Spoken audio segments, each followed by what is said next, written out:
The federal courthouse in downtown Tampa was filled to the walls. Journalists elbowed each other for a better view. Law students balanced notepads on their knees. Cameras buzzed softly. No one expected the day to end in history. But that's exactly what was about to happen.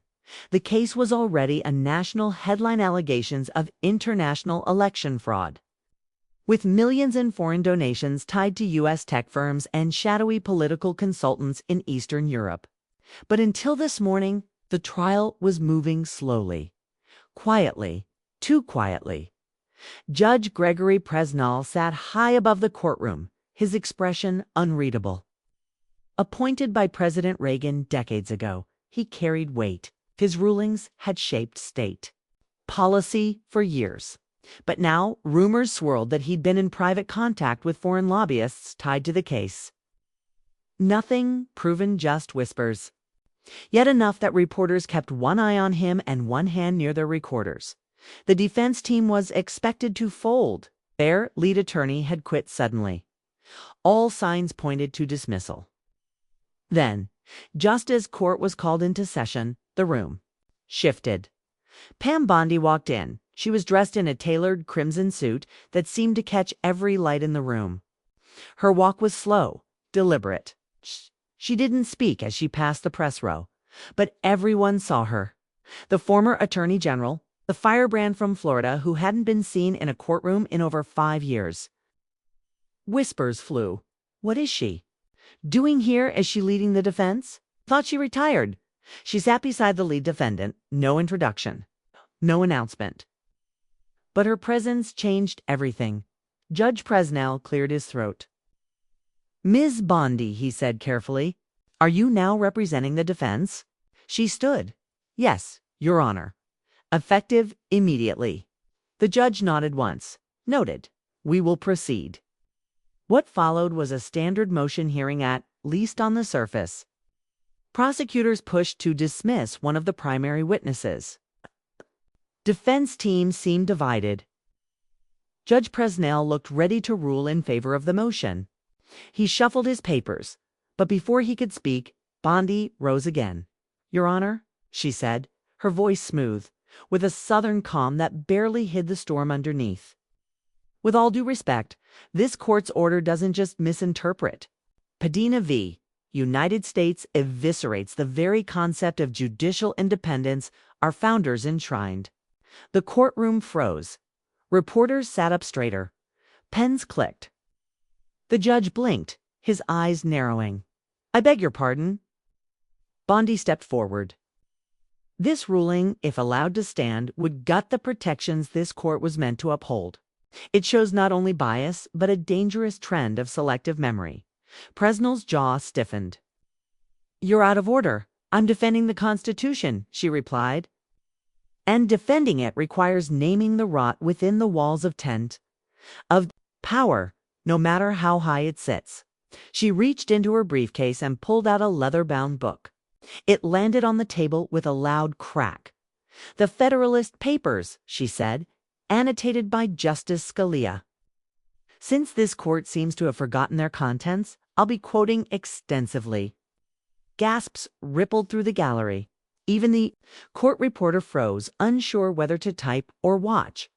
Bondi turned a page, eyes steady on Presnell. "In Federalist, no. 78, Hamilton writes, the complete independence of the courts of justice is essential. This court is not independent if it receives briefings behind closed doors from lobbyists working for foreign governments." "Objection?" shouted the prosecutor. "Overruled," Presnell said slowly, glaring at Bondi. But she wasn't done. "Shall I also cite Presnell v. Donovan? Or perhaps United States v. Jurovich, 2007? Ruling where you declared any appearance of bias as grounds for institutional decay. Your own words, Your Honor. You've betrayed them." The silence became deafening. Outside, cameras picked up the buzz. Inside, 1,000 eyes were fixed on one woman. The judge's face flushed dark red. "You are dangerously close to contempt, Ms. Bondi." "I've already been in contempt," she said, eyes unblinking. Contempt of silence. Contempt of fear, and I refuse to wear it anymore. There it was, the moment no one spoke. No one moved. Even the marble pillars of the courtroom seemed to stand taller. That image Bondi, standing with the Federalist Papers in one hand, fire in her eyes, daring a federal judge to silence her, was captured by 3 sketch artists and 17 news cameras. By the time the court adjourned, the clip was already viral. Within hours, major networks replayed it on loop. The woman who dared the bench. Headlines poured in. Pam Bondi breaks the system in half. Judge Presnell shaken by constitutional rebellion. And this isn't a hearing, it's a reckoning. But what the public didn't know, what even Bondi herself couldn't see yet, was how deep this trial went, and how many powerful careers were about to be shattered by the next morning. The clip of Pam Bondi confronting Judge Presnell had been viewed over 20 million times. Every network had run it, every podcast had analyzed it, and every political strategist was whispering behind closed doors. But inside the courthouse, the drama wasn't over. It had barely begun. Pam arrived early. No entourage. No media address. She walked past cameras without a word, carrying only her leather briefcase and a folded copy of the Constitution. Inside the defense room, her co-counsel Anthony Rivera looked nervous.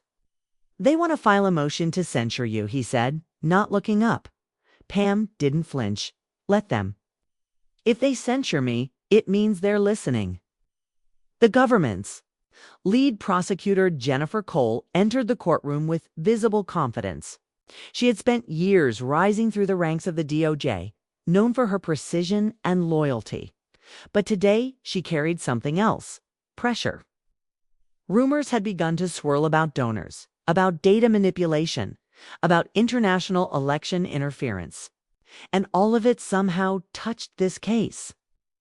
The morning session began with arguments over a key witness, a cybersecurity analyst who claimed to have proof that American-made election software was modified in Ukraine before it was used in U.S. states during the midterms. Judge Presnell had originally denied that testimony. Bondi was now fighting to reverse that decision. "Your Honor," she began, "this isn't about foreign politics. It's about domestic responsibility. American software was tampered with before being deployed in our own voting machines. We don't need to debate whether the testimony is relevant. We need to debate how this was ever hidden from the American people." Presnell didn't look at her. "Motion is noted." Pam pressed on. "Let me be clear. We have a signed affidavit from a former NSA contractor now living in exile stating that data packets containing modified voting protocols were routed through servers in Estonia before the 2022 elections. He claims the modifications originated from a private contractor with ties to both the Department of State and a lobbying firm owned by Enough. Presnell snapped. The courtroom went still again. Jennifer Cole stood slowly. "This line of argument is baseless and dangerous.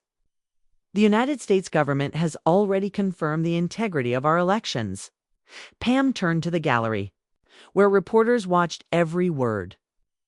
Then why was the witness silenced? Why did this court initially deny him?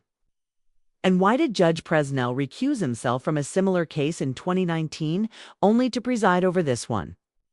The question hit like a slap. Presnell's jaw tightened. "Miss Bondi, you are approaching a line." Pam didn't blink. "I didn't draw the line, Your Honor. You did when you protected foreign contractors instead of American voters." The session ended in chaos. Reporters ran to file their updates. Protesters outside began chanting her name. Even opposition. Lawmakers, once vocal critics of Bondi, called for an independent judicial review. By 3 p.m., it got worse. A whistleblower contacted Samira Khan, the same journalist who'd covered Denzel Washington's historic court battle just months earlier. Samira received a document, dump emails, internal memos, and calendar logs from Judge Presnell's chambers. One of them, dated 2 weeks before the trial, showed a meeting request from the CEO of Argus Strategic Group the very contractor accused of meddling in Ukraine. Samira immediately released a public statement. We have received credible evidence that the presiding judge may have had undisclosed communications with parties tied to the case. This raises urgent questions about judicial integrity. Department of Justice issued no comment. But someone else did. Senator Thomas Walden, chair of the Senate Judiciary Committee and longtime ally of Judge Presnell, appeared on Fox News. This is nothing but political theater. Ms. Bondi has always been a partisan figure who weaponizes the courtroom for attention. These accusations are reckless, unsubstantiated, and frankly American. Pam saw the clip from her hotel room. She stared at the screen, quiet. Anthony Rivera said softly, "He just drew a line between you and Presnell." Tam turned off. The TV? Good, then we know where to strike next. That night, she opened her laptop and pulled up a file labeled Walden 2018 Meeting. It was a recording, audio only. But the voices were clear. Senator Walden, if this goes public, it won't just be Presnell. It'll be half the committee. We keep this quiet or the system goes down. A second voice responded. Understood. No leaks, no trail. Just loyalty. Pam clicked pause. She didn't sleep that night. By morning, the court had scheduled an emergency hearing. And outside, protesters had doubled. The question was no longer whether Bondi had gone too far. It was whether she'd gone far enough. The next morning, Washington woke up to a headline that gripped the nation. Bondi accuses federal judge of election. Cover-up audio tape may implicate sitting senator. Inside a glass studio high above D.C., the lights dimmed for a live special broadcast. Veteran journalist Omar Valdez adjusted his earpiece as the producers counted down. Across from him, Pam Bondi sat calm and upright, the mysterious audio file tucked safely away in her legal team's possession. But tonight, she wasn't here as a lawyer. She was here as a whistleblower. Pam, Omar began. The country's watching. And a lot of people want to know, what exactly are you accusing Judge Presnell of? Pam looked straight at the camera. I'm accusing him of betraying his oath, of coordinating with private foreign contractors linked to U.S. electoral systems, and of suppressing testimony that could have exposed it. Omar leaned forward. Do you have evidence? Yes, she said without flinching. And I'm prepared to make it public. The studio was silent. A control room went still. Omar hesitated. Tape you say it involves Senator Thomas Walden. Pam nodded. It does. And it's not just a lapse in ethics, it's a crime. What's on it? A conversation from 2018 between Walden and a former DOJ official. They discussed burying investigations tied to foreign interference in Ukraine's elections, because it risked implicating a major U.S. contractor. Omar asked what everyone was thinking. Why would a senator care about that? Pam didn't blink, because that same contractor was later awarded a federal contract under Walden's oversight to provide cybersecurity support during the U.S. midterms. The room exploded in movement. Staff scrambled to keep the feed running. Phones lit up. The hashtag PRESNL tape began trending before the segment ended. Within minutes, every major outlet had picked up the interview. But outside the bubble of TV lights, the real consequences began to form at the Department of Justice. Acting Attorney General Kara Mendoza convened a confidential task force to assess the claims. A subpoena request for the Argus Strategic Group's communications was drafted. Meanwhile, the Senate Judiciary Committee received a classified briefing on potential conflicts of interest related to Judge Presnell and Senator Walden. Inside the Capitol, Walden's aides rushed to contain the fallout. Senator, you need to release a statement. Not yet, Walden barked. We let her burn herself out. This is all performance. But what he didn't know was that Pam had already submitted the tape to Samira, Khan's investigative outlet for forensic authentication. They were working with independent audio labs in Switzerland and Germany. And the early analysis was damning. No edits, no splices, 100% authentic. Back at her legal office in Tampa, Pam stared at her inbox. Dozens of requests from news agencies, threatening emails. One anonymous message simply read, "You've crossed into territory you don't understand." She didn't respond. That night, Samira aired a short segment confirming the audio's authenticity. The clip played only 5 seconds. Walden's voice. "If this gets out, we all go down. No press, no whistleblowers, no leaks." The reaction was immediate. Cable news anchors stumbled over words. International outlets translated the tape into multiple languages. In Kyiv, a Ukrainian election official tweeted, "Finally, they're admitting it." A former British ambassador called it the most explosive political revelation since Snowden.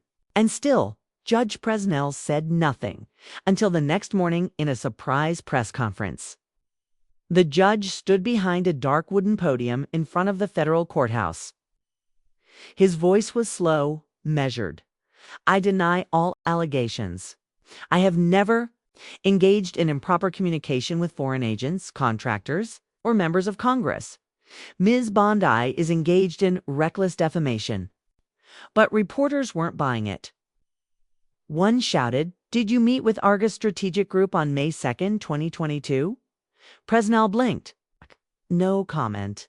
The next reporter asked, "Do you plan to recuse yourself from the current case?" Presnell looked. "Down, this matter will be handled internally." That phrase, "handled internally," set off a firestorm. Critics called it coded language for cover-up. Protesters returned to the courthouse steps. Legal scholars appeared on late-night shows. Even some of Walden's Republican colleagues began to distance themselves. Senator Armitage, a moderate from Vermont, said in an interview, "If these tapes are real, and so far, it looks like they are, then we need an independent commission. We cannot allow judicial integrity to be negotiated behind closed doors." The public wanted answers, but Bondi was already working on her next move. Her team filed a motion requesting Judge Presnell's immediate recusal and the appointment of a special prosecutor to investigate both him and Senator Walden. Attached to the motion was a sealed envelope labeled Classified Brief Corain Liaison Program. 2017. Inside. It contained the name of the missing link, a U.S. intelligence asset who had operated inside Keza, and he was ready to talk. The sun hadn't yet risen when Pam Bondi's motion hit the federal docket. At 5:43 a.m., court clerks unlocked the sealed envelope, their eyes widening at the contents. Inside was a classified memo from 2017 stamped with a blurred red seal and the words "Eyes Only Interagency Coordinated." It listed an embedded in U.S. intelligence asset under deep cover within Argus Strategic Group, the very firm tied to both the Ukrainian election manipulation and the U.S. cybersecurity contract. His name, Elijah Wren. The memo was originally filed as part of a NATO cybersecurity training review, buried under layers of interdepartmental reporting. According to the document, Wren had flagged unauthorized code manipulation during a joint U.S.-Ukraine digital election simulation. His findings were sent to Washington. They never reached Congress. Instead, the report was quietly pulled and sealed by the Department of State under the direction of a senior liaison, linked to Senator Walden's office. By noon, Bondi stood before a federal judge, not Presnell, who had been forced to temporarily recuse himself after public pressure, but a substitute magistrate flown in from Virginia. Bondi requested federal protection for Wren, who had agreed to testify remotely from an undisclosed location in Sweden. "Your Honor," she said, "this witness may hold the key to understanding how foreign tampering passed through U.S. systems and into our democratic process. He is the firewall between what we know and what's still hidden." The judge reviewed the sealed memo, then nodded once. "Proceed with protection." Outside, the nation braced for what would come next. That evening, Samira Khan hosted a special international broadcast. She appeared not in her usual studio but inside a secure digital space background, black, her voice echoing. We have confirmed that a U.S. intelligence operative embedded in Argus Strategic Group has come forward. What you are about to hear may reshape how America sees its own elections. Elijah Wren appeared as a pixelated silhouette, voice disguised. I was tasked with cybersecurity audits, he began. In mid-2017, I discovered fragments of code designed to alter data packet behavior in electoral software. At first, I assumed it was a training glitch. But then I traced it through Estonian IP relays directly to an experimental server managed by Argus. Samira asked, was this server involved in any U.S. contracts? Yes, Wren replied. That server became the basis of a 2020 contract awarded to Argus for safeguarding digital election infrastructure in 9 swing states. The air went dead, Wren continued. I submitted my findings. They were escalated. But instead of a response, I received a transfer order. Within 24 hours, my clearance was suspended and my project access revoked. Samira asked the final question. Do you believe someone in the U.S. government wanted this covered up? A long pause. Then, yes, and I believe Judge Presnell's chambers were directly involved in sealing related complaints. Within minutes, news outlets exploded. Hashtags #HashTheRentapes and #Argus trended globally.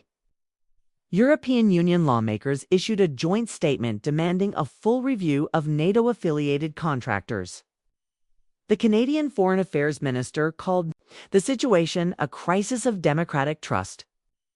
In Washington, Senator Walden locked his doors. His press secretary canceled all appearances.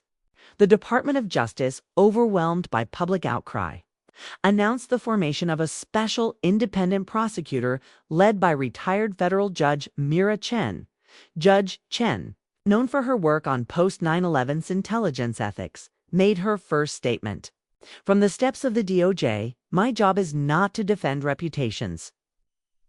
It is to uncover the truth wherever it leads. As federal agents prepared to serve subpoenas to Argus executives, Pam Bondi received an encrypted message on her secure line.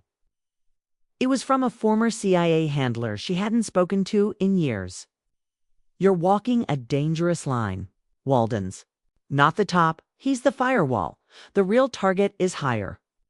She stared at the message, stunned. Higher than Walden. In a secure briefing with her legal team, Pam laid it out. We thought this was about a judge and a senator. But if someone higher greenlit that contract and buried the reports, we're talking national security level breach. Maybe even the executive office. Anthony Rivera, her co-counsel, whispered, You think the White House knew? Pam's eyes darkened. Not think. I need to find out.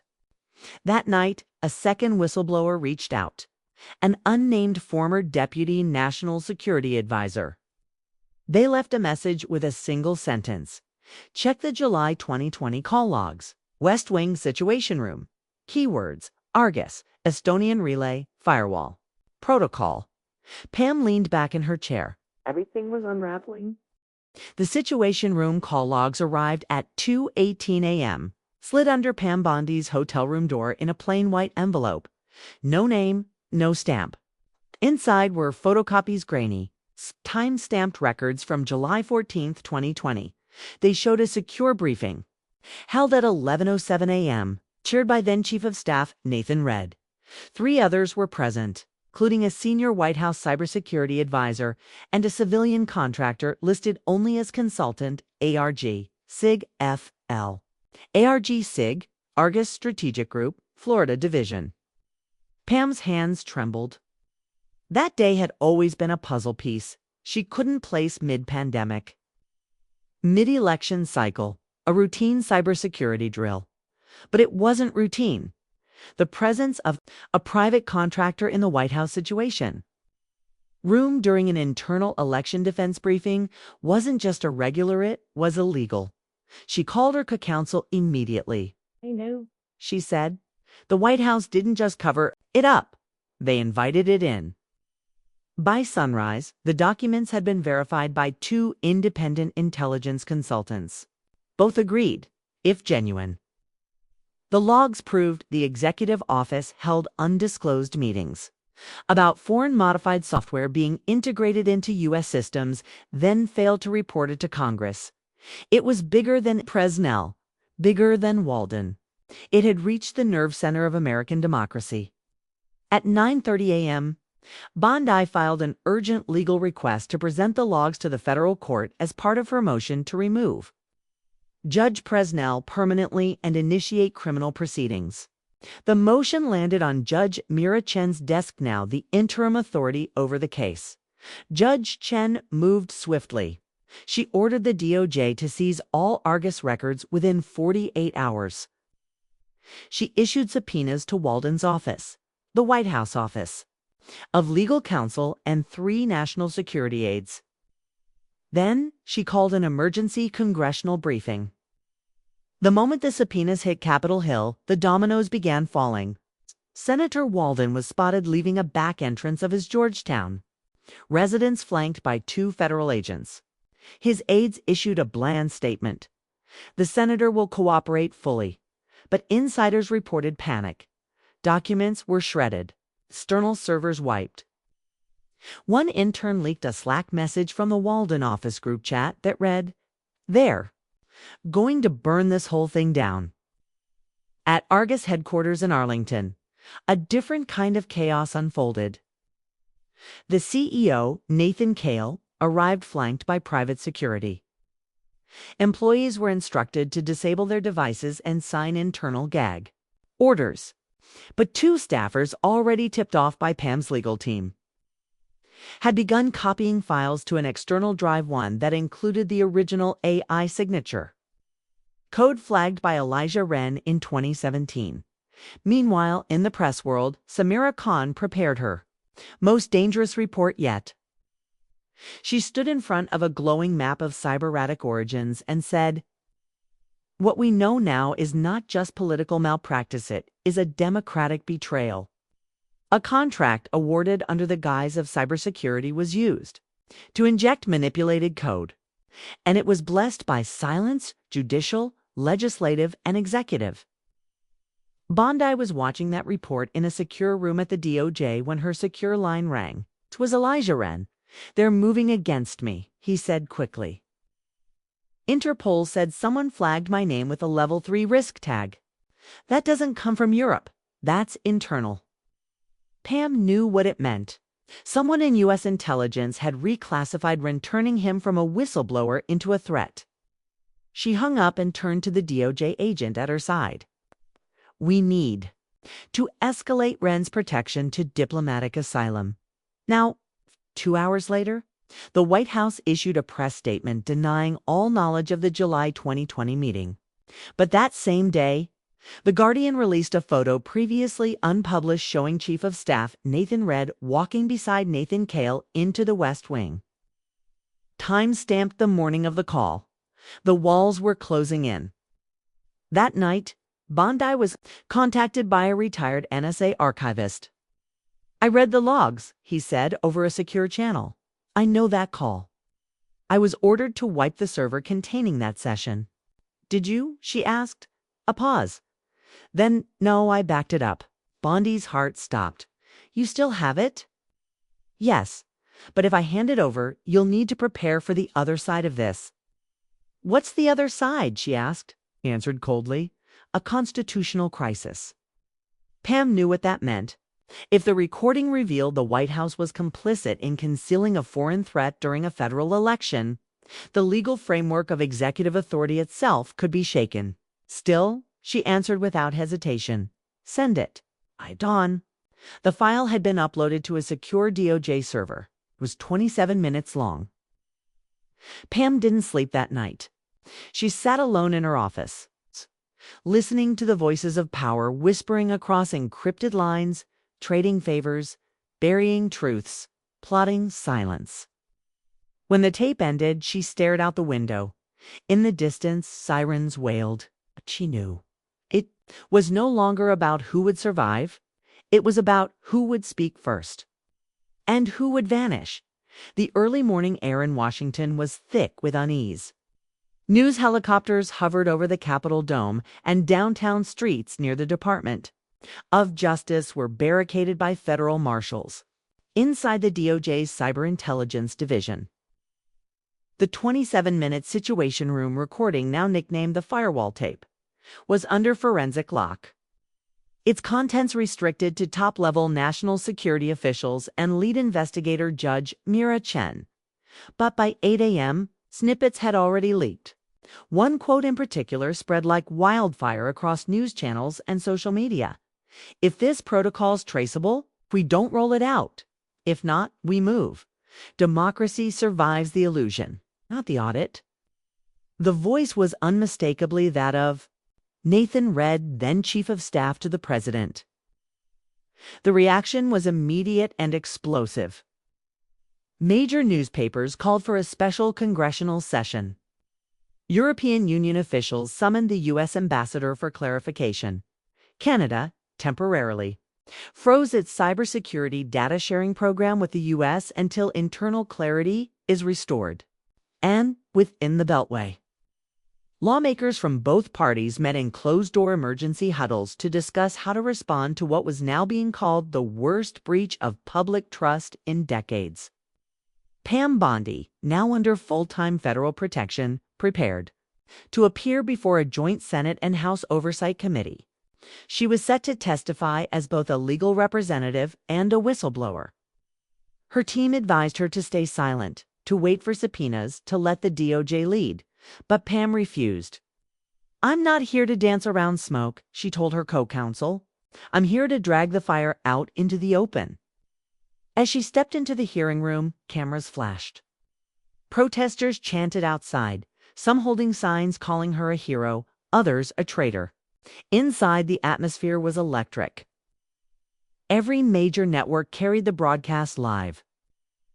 Foreign media simulcast it with real-time translation.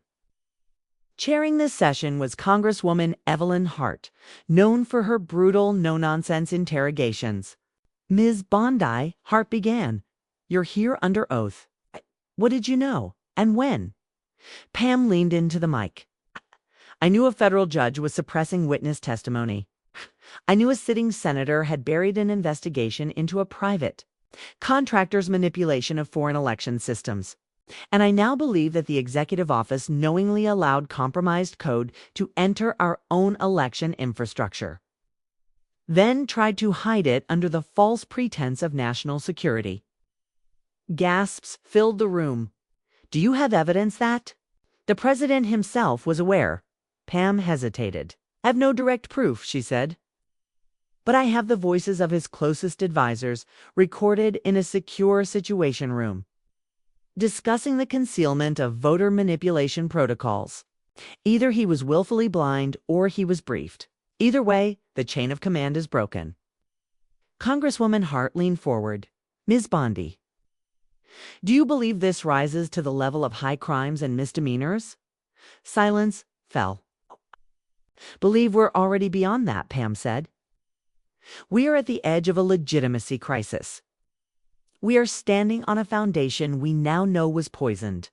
If Congress does nothing, then you're not just failing the Constitution, you're declaring it void." Outside the chamber, Walden's office released a written statement.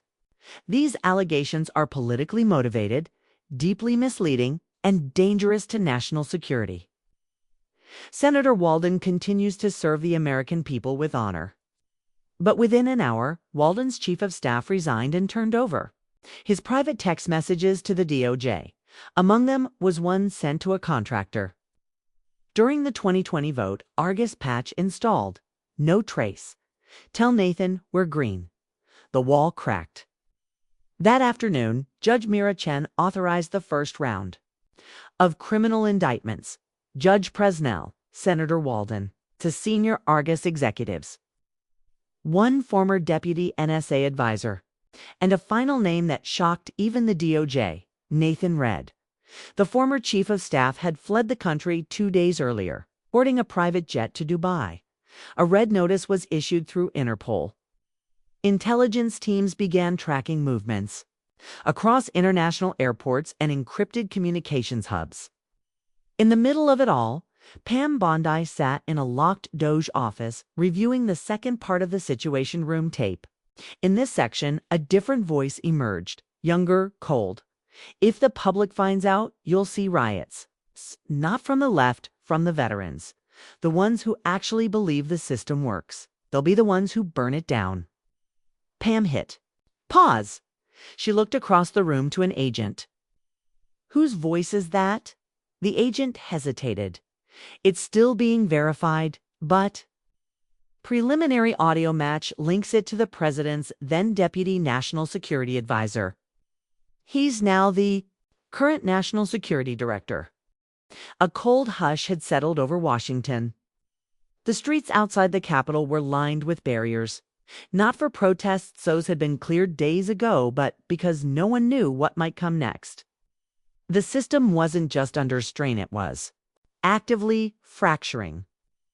Institutions that had once wielded quiet authority were now locked in open conflict, fighting to prove they still had relevance in a democracy unraveling. Inside the Justice Department's secure task force room, Pam Bondi sat opposite to senior intelligence officers. The second half of the Situation Room tape had been analyzed and verified. The voice was confirmed as that of Brandon Keller, current National Security Director and former Deputy NSA Advisor. Keller wasn't just present during the classified 2020 election protocol meeting. He had led it. "Do we have confirmation on the relay routing?" Pam asked, her voice calm but sharp. One agent nodded. Yes. The Estonian packet trace ran through a server network leased by Keller's private consulting firm before he was tapped for the White House. Pam absorbed the blow without a blink. And did Argus use the same server access point when they deployed the modified firewall code during the midterms? The second agent replied, "We're 90% certain. We'll know more once the Swiss cyber team completes their digital signature crossmatch." Pam stood, pacing slowly. So Keller had business and security influence over the software patch that altered election metadata. And he withheld that conflict while directing national security policy in an active election year. Silence. Then the first agent spoke again. "You're going to need to be careful. Keller still has control of the nation's digital intelligence grid. The moment he realizes he's cornered, he might lock this whole system down." Pam paused. "Then we expose him before he hits the switch." That same evening, Samira Khan received an encrypted file from Pam's team. It contained the full Keller segment from the Situation Room tape. At midnight, she published a redacted transcript and a detailed timeline of Keller's business ties to Argus. The headline read, "America's firewall was written by the man guarding it." By morning, the country was in a spiral. Stock markets wobbled. National Guard units were quietly placed on standby in 2 major cities. Cato partners demanded an emergency summit. The president himself was forced to address the nation in a tightly scripted press conference. He appeared shaken but resolute. "I did not authorize, nor was I briefed on, any plan that compromised our election integrity.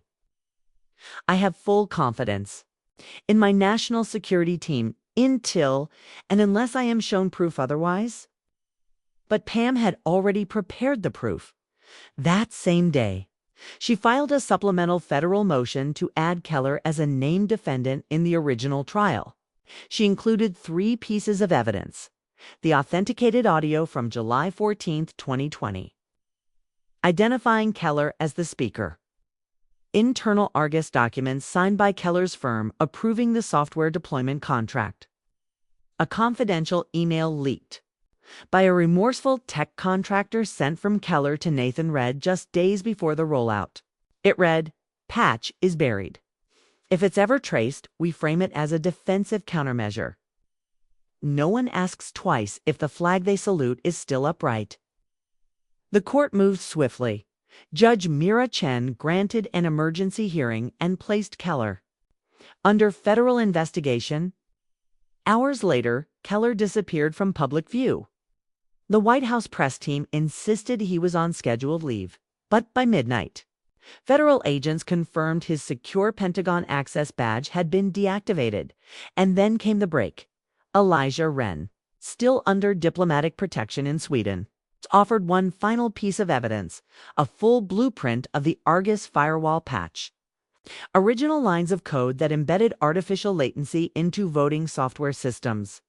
They were written in dual format script, one in English and the other in Russian. Pam stared at the screen in disbelief. The Russian segment contained trigger sequences, hidden lines that could allow remote interruption of vote tabulation during Moreau, Entero, and IDZ Dorian, transmission, a silent kill switch. And it had been there for years. Wren's conclusion was chilling. The patch was designed to look like an anti-fraud buffer. But if activated remotely, it could subtly erase or duplicate packet entries, invisible to the end user. But enough to flip a result. Pam handed the report to the DOJ.SAM IRA Con, broadcast the findings live, voice shaking as she read, "We are no longer talking about negligence. We are confronting the possibility that someone embedded a national vulnerability inside the most sacred mechanism of our democracy, and that the man responsible is now hiding behind the very system he compromised." Across the country, cities prepared for unrest. But the real drama was playing out inside a sealed federal court in Washington, where Judge Chen prepared to unseal an indictment list that now included Judge Gregory Presnell, Senator Thomas Walden, Nathan Kale, CEO of Argus, Brandon Keller, National Security Director, and one unnamed member of the executive office, marked as pending status, redacted. Pam sat in the courtroom gallery, jaw tense, eyes fixed on the judge. She knew who the redacted name belonged to. So did the DOJ. But no one dared speak it yet, because if they did, they confirmed that the Oval Office itself had known it would. Not just be a scandal, it would be the end of something America thought could never break, and the beginning of a reckoning the country was not ready for.